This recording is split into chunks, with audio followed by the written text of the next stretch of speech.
இன்னொரு கலாச்சாரம் ரோமாபுரி கலாச்சாரம். அங்கு அறிவுமயமாக இருக்கும். செயல் திட்டங்கள் அது மாதிரி எல்லாம் புத்திபூர்வமாக எல்லாம் செயல்பாடு இருக்கும். எல்லாம் திட்டமிட்டு செயல்பட இருக்கும். இன்று அந்த இரண்டு கலாச்சாரமும் எங்கு சென்று ஆன்மீகத்தின் அடிப்படையில் எடுக்க வேண்டும்.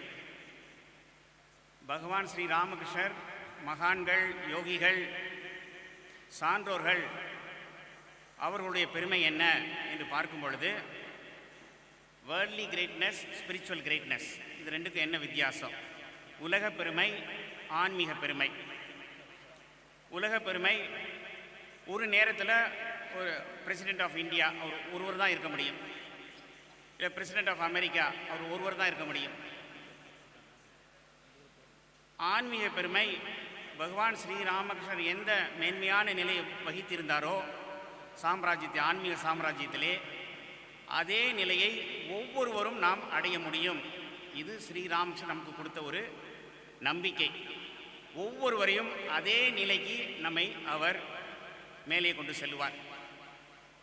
ராமகிருஷ்ணருடைய சீடர் லாட்டு மகாராஜ், அவர் சாதாரண ஒரு கிராமத்திலிருந்து வந்தவர், எழுத படிக்க தெரியாதவர், ஆடு மாடு மேய்ச்சவர். அப்படிப்பட்ட ஒரு சீடரை தான் எய்திய நிலையை அதே ஆன்மீக நிலைக்கு மேலே கொண்டு வந்தார் ஸ்ரீராமகிருஷ்ணர். அதே மாதிரி கிரீஷ் சந்திர கோஷ், அவர் ஒரு நாடக நடிகர்.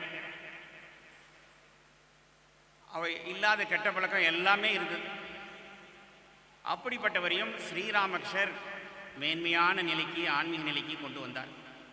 இது நமக்கெல்லாம் ஒரு நம்பிக்கை கொடுக்கக்கூடிய ஒரு முக்கியமான ஒரு விஷயம். இறைவன் இருக்கிறார், ஒவ்வொருவரும் நாம் இறைவனை அடைய முடியும். இறைவன் நம்முடைய அருகாமையில் இருக்கக்கூடிய நெருங்கிய தோழன்.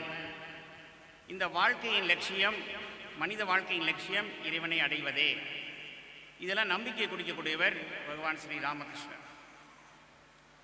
அப்படி இந்த சமயத்தை நடைமுறைக்கு கொண்டு வந்தவர் ஸ்ரீராமகிருஷ்ணர்.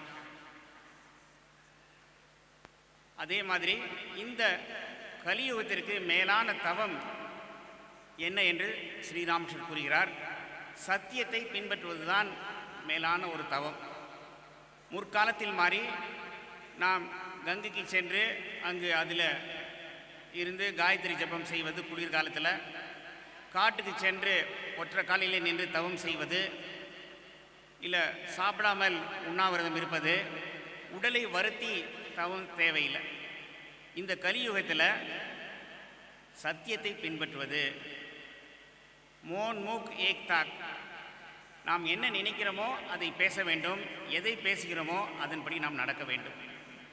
இந்த சத்தியத்தை, உண்மையை பின்பற்றுவது தான் இந்த கலியுகத்திற்கு மேலான ஒரு தவம் என்று ஸ்ரீராமகிருஷ்ணர் கூறுகிறார். அதே மாதிரி இந்த கலியுகத்திற்கு எளிய வழி, பாதை, பக்தி மார்க்கம், நாரதிய பக்தி. நம்முடைய பக்தி ஞானத்தின் அடிப்படையிலே இருக்க வேண்டும். நம்முடைய தெய்வம் பரபிரமம், பரம்ஸ்வரூபம், சத்தியம், மேலான சத்தியம். அந்த சத்தியத்திற்கு, அந்த பிரம்மத்திற்கு, அந்த தெய்வத்திற்கு நாம் ஸ்ரத்தை, பக்தியோடு நாம் வழிபடும் பொழுது நிச்சயமாக இறைவனை நாம் அடைய முடியும். அதே மாதிரி எது நம்முடைய லட்சியமாக இருக்கிறதோ அதை அடையக்கூடிய பாதையும் இரண்டும் ஒன்றாக இருக்க வேண்டும்.